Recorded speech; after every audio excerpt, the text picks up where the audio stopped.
we'll honor your time here. Just a few minutes left, but I'd love to hear.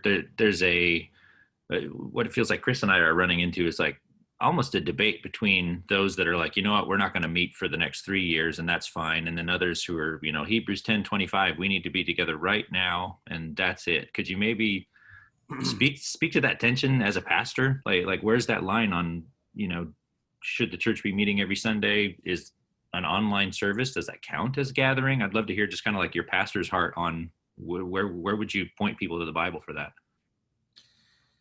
Well, I think that, we've been hanging out in Acts 2, and daily they went to the temple courts for prayer. That's pretty clear. So, church meeting once a week might be missing the mark, actually. Wow. Yeah. They were pretty committed. And then with that, they met in homes, they broke bread, they had fellowship, they were sitting under the apostles' teaching. So everybody didn't just fragment into, hey, this is a great season to just ditch the church. They shared all things in common. People were getting saved every day. Every single day, people were getting saved. And so that meant every single day somebody had to be doing discipleship. Pretty much every week, somebody had to be doing baptism. Pretty much every day, somebody had to be taking people through the catechism of the early church teaching. So this was a all in, all my possessions, every day, homes and in the temple courts.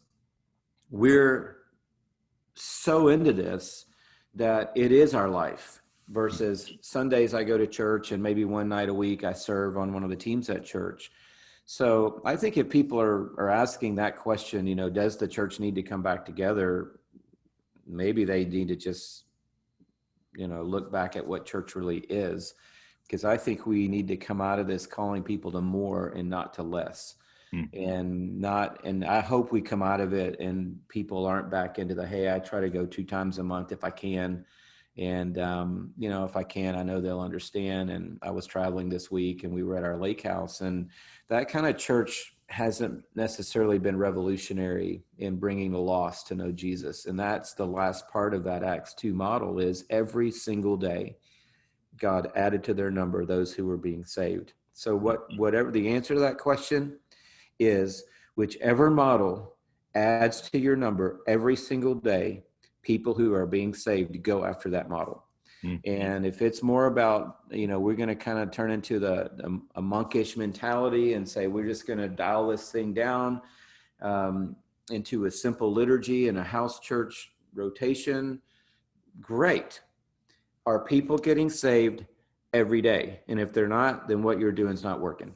And if people say, we want to rush back to church because it's our constitutional right to gather and it's a biblical mandate and we don't care about the pandemic, I'm like, well, I don't know if I want to support that position necessarily or not, but are people getting saved when you get back to your regular routine and business as usual?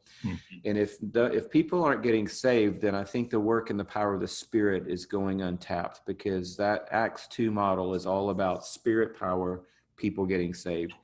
And so that would probably be my answer. Do whatever wins the most people in your city to Jesus. Yeah, that is a fantastic answer and probably a wonderful place to end this. Yeah.